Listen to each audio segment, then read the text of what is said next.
नमस्कार, मी आहे दीपाली आणि माझ्या चॅनलवर तुमचे स्वागत आहे. मी कथा घेऊन येत आहे नकळत सारे घडले. भाग 15. वाह! खूपच छान आहे. किती मस्त वातावरण आहे इथं. अनन्याच्या तोंडातून आनंदाने उद्गार बाहेर पडले. तिला तो फार्म हाऊस मनापासून आवडला होता. ती लहान मुलासारखी कुतूहलाने बाजूबाजूला सगळं सौंदर्य निहाळत होती. त्यानंतर ते दोघं फार्म हाऊसच्या मुख्य वास्तवात गेले. तिथं रखमा आणि तिचा नवरा राम्या राहत होते. फार्म हाऊसची देखभाल आणि साफसफाई करण्यात अजयने त्यांना तिथं ठेवले होते. त्यांना एकुलती एक मुलगी होती. तिचे लग्न होऊन ती सासरी गेली होती.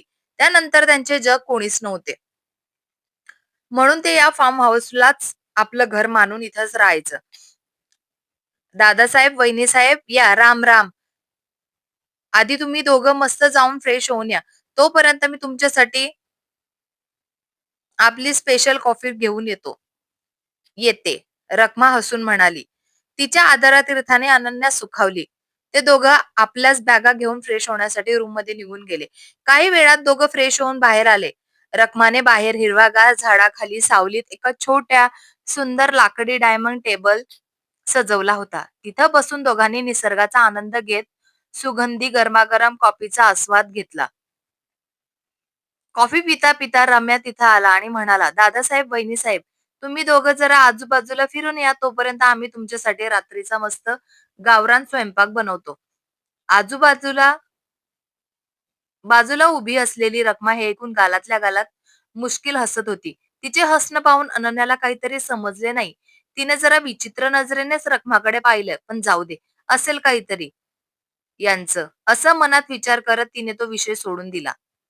अनन्या उत्साहाने अजयचा हात पकडत म्हणाली, अहो चला ना, बाहेर किती मस्त वातावरण झाले बघा, पाऊस पण येईल असं वाटतंय मला. आज या पावसात मनसोक्त भिजायचंय, चला ना प्लीज. अजय तिच्या त्या निरागस हट्टान नकार देऊ शकला नाही. मग ते दोघं बाहेर निसर्गाच्या सानिध्यात फिरायला निघाले. अनन्या आज कमालीची खुश होती. ती अगदी मुक्तपणे नाचत बागडत सगळीकडे फिरत होती. दोघं खूप वेळ चालत राहिले. त्यांनी आजूबाजूचा परिसर पाहिला. समोरचा एक सुंदर खडखडणारा वाहणारा धबधबा तिथं दिसत होता. उंच उंच डोंगर, त्यावर पसरलेली हिरवीगार शाल, वातावरण अत्यंत देखणे होते. अजयने आपल्या मोबाईलमध्ये अनन्याचे आणि दोघांचे खूप सुंदर फोटो काढले. फिरता फिरता हळूहळू काळोख पडू लागला आणि आकाशातून पावसाची हलकी रिमझिम सुरू झाली. निसर्गाचे ते रूप पाहून अनन्याला अजून फार्म हाऊसवर परत जायचे नव्हते. अजय तिला म्हणत होता, अनन्या चल, आता अंधार होतोय. पण तितक्या पावसात वेग वाढला आणि मुसळधार पाऊस कोसळायला सुरुवात झाली. त्या पावसाच्या सरी अंगावर झेलताना अनन्याचा आनंदाचा पारावार राहिला नाही.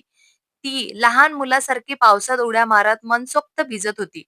तिने फक्त स्वतः आनंद घेतला नाही, तर तिने अजयलाही हाताला धरून स्वतः सोबत पावसात नाचायला लावले. तिने आपल्या नाजूक उंजळीत पावसाचे पाणी धरले आणि एका झटक्यात अजयच्या अंगावर उडवले. पण त्याला भिजण्याच्या नादात ती स्वतःही त्याच्या आणखी जवळ आली आणि पूर्ण भिजली. अनन्याला तिला इतक्या मनसोक्त आनंदी वातावरणात यापूर्वी कधीच पाहिले नव्हते.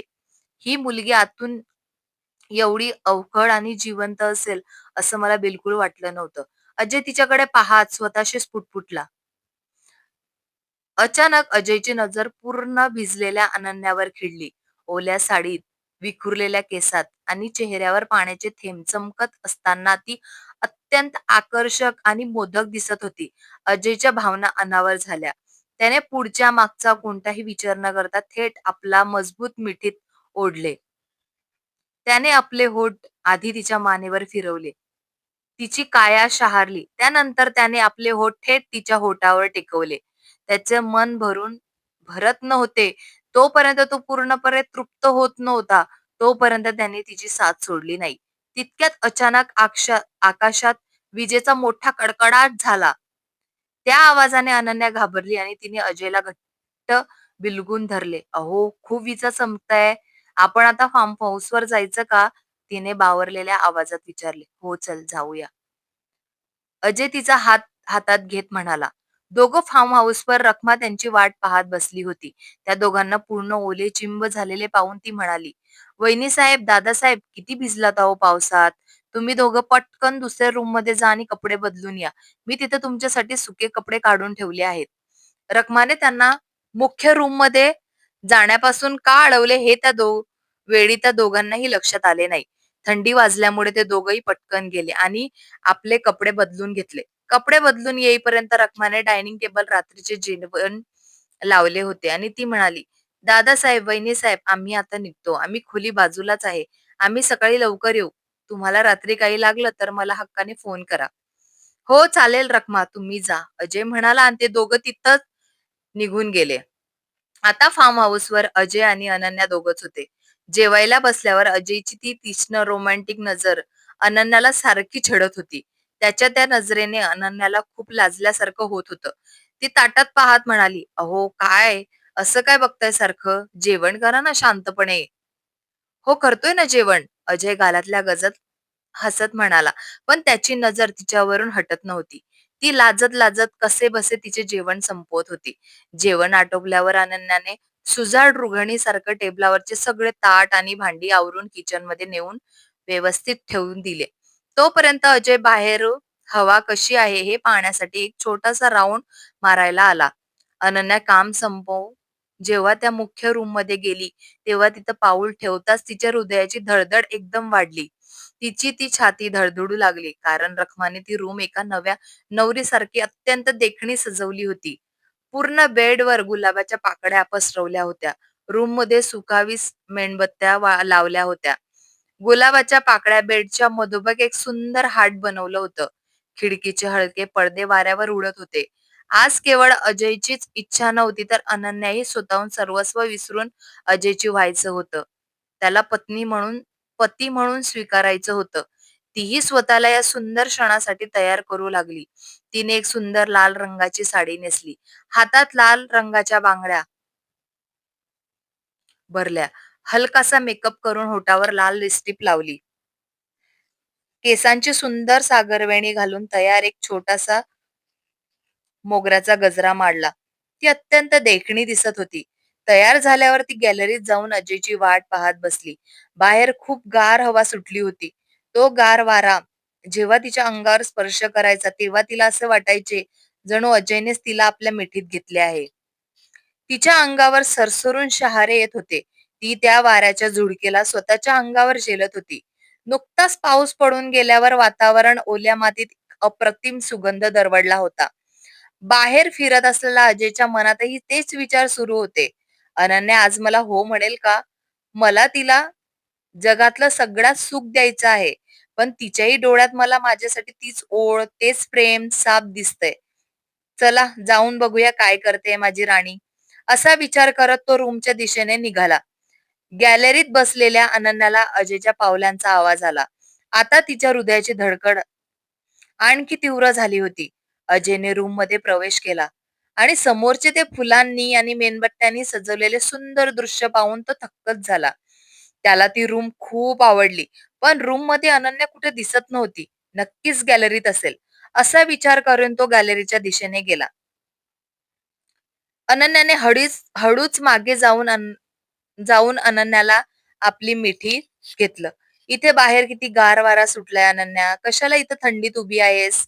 अजून काल तू आजारातून उठली आहेस आणि मगाशी पावसातही भरपूर भिजली आहेस." अजयने अत्यंत काळजीने तिच्या कानाजवळ विचारले. "खूप छान वाटतंय इथं. एकदम मुक्त आणि मस्त वाटतंय," अनन्या त्याच्या छातीवर डोकं ठेवत म्हणते. अजयने तिला आपल्याकडे वळवले. तिच्या डोळ्यात पाहिले आणि थेट विचारले, "अनन्या, आर यू रेडी?" त्याला आता बोलण्यात वेळ घालवायचा नव्हता. अनन्याने काहीच उत्तर दिले नाही. तिने लाजून आपले डोळे बंद केले. अजयला तिच्या त्या मौनातून तिची संमती समजली. त्याने एका क्षणात तिला आपल्या कवेत उचलून घेतले आणि तो तिला बेडवर घेऊन आला. त्याने आपले होठ आधीच तिच्या मानेवर, मग चेहऱ्यावर, डोळ्यावर ठेवून प्रेमाचा वर्षाव सुरू केला. अनन्याचे होठ थंडीने आणि लाजेने थरथर कापत होते. जणू ते अजयला पुढे जाण्यासाठी प्रोत्साहन देत होते. अजयने तिचे ओठ आपल्या होठांवर घेतले. अनन्याही आज कोणताही अडसर न ठेवता त्याला पूर्ण साथ दिली. तिचे नाजूक हात अजयच्या केसावरून फिरत होते. तिच्या साडीचा पदर बाजूला सारून बराच वेळ त्यांच्या प्रेमाचा हा सोहळा सुरू होता. शांत रूममध्ये तिच्या काचेच्या बांगड्यांचा किणकिणाट आणि त्या दोघांच्या श्वासांचा वेगळाच आवाज घुमत होता. हळूहळू त्यांच्यामध्ये कपड्यांचं अंतर दूर झाले. ते दोघं एकमेकांमध्ये पूर्णपणे विरघळले. प्रदीर्घ काळानंतर सुख आणि समाधान येते खऱ्या अर्थाने एक झाले होते. सगळे विधी संपल्यावर थकून अजयने अनन्याच्या कपाळावर ओठ ठेवले. अनन्याला अत्यंत प्रेमाने आणि आदराने तिच्याकडे पाहत राहिली. तिच्या डोळ्यातून आनंदाचे अश्रू वाहत होते. कारण तिला कधीच वाटले नव्हते की तिच्या पहिल्या उत्कट झालेल्या आयुष्यानंतर पुन्हा कोणी तिच्यावर एवढं अथांग प्रेम करणारं तिला लाभेल. अशी काय बघते माझ्याकडे? आणि हे काय डोळ्यात अश्रू का? काय झालं अनन्या? अनन्या अजय तिचे अश्रू पुसत विचारले. Thank you Ajay. Thank you so much. तुम्ही माझ्या आयुष्यात आला आणि माझ्यावर एवढं निखळ प्रेम केलं. मला वाईट वाटते या गोष्टीचं की मी उगाच 2-3 महिने तुम्हाला स्वतःपासून दूर ठेवलं. अनन्या भावुक होत म्हणाली, आता त्या जुन्या गोष्टी आणि भूतकाळाचा विचार अजिबात करायचा नाही. आता फक्त माझा विचार करायचा. कळलं? अजय हसत म्हणाला. अजयच्या बोलण्यावर अनन्याला पूर्ण लाजल्यासारखे झाले. तिने लाजून आपले तोंड चादरीने लपवले. आता काय फायदा चेहरा लपवून? जे व्हायचं ते तर झालंय. अजय खट्याळ हसत म्हणाला. अनन्या काहीतरी बोलण्यासाठी तोंड उघडणार तितक्यात अजयने पुन्हा एकदा तिच्या होठावर आपला कब्जा मिळवला. जेव्हा दोघांचे श्वास जड झाले तेव्हाच त्याने तिला सोडले. शेवटी अत्यंत सुखाने आणि समाधानाने दोघे एकमेकांच्या मिठीत झोपून गेले. खऱ्या अर्थाने ते आज पती पत्नी झाले होते. सकाळी अनन्याला जरा उशिरात जाग आली. तिने उठून एकदा शेजारी झोपलेल्या अजयकडे अत्यंत प्रेमाने पाहिले आणि ती फ्रेश होऊन आवरण्यासाठी निघून गेली. ती छान आवरून साडी नेसून जेव्हा रूम मध्ये परत आली तेव्हा अजय बेडवर उठून बसला होता. पण त्याचे डोळे बंद होते. तो अर्धवेट झोपेत होता. अनन्याला वाटले की तो अजून झोपलाच आहे. ती हळूच पावलांनी त्याच्या जवळ गेली आणि तिने अत्यंत प्रेमाने त्याच्या कपाळावर आपले होठ टेकव आणि ती हसून बाजूला झाली. तितक्यात अजयने डोळे उघडले आणि खट्याळ आवाजात हाक मारली, अनन्या. अरे तुम्ही जागा होता? अनन्याने लाजतच विचारले. तिला कळाले की तिची चोरी पकडली गेली आहे. हो, मी जागा होतो. अजय हसून म्हणाला. पण एक ना, इथे अजून एक गोष्ट आहे, ती तुझ्यावर खूप रागवली आहे. तिला पण तुझ्याकडून असाच गोड गोड पापा हवाय. कोण रागवलंय माझ्यावर? अनन्याने निरागसपणे चेहरा करून विचारले. अजयने काही नाही बोलत फक्त हसून आपल्या स्वतःच्या होठावर अंगठा फिरवला. त्याचा तो रोमॅन्स पाहून अनन्याला फार लाजून लाल झाली आणि न थांबता धावतच रूम बाहेर निघून गेली. आज तिचा चेहरा खूप खुलला होता. तिच्या चेहऱ्यावर आज वेगळाच आनंद आणि लाजेची लाली चमकत होती. अजयने तिच्यावर प्रेमाचा इतका वर्षाव केला होता की तिचे सगळे दुःख पळून गेले होते. अजयलाही आज बेडवर बसून खूप समाधान वाटत होते.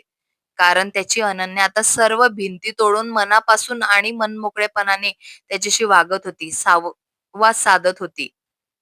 कथा आवडली असेल तर लाईक करा, कमेंट करा. पुढील भाग ऐकायचा असेल तर सबस्क्राईब करा, मला सपोर्ट करा. धन्यवाद.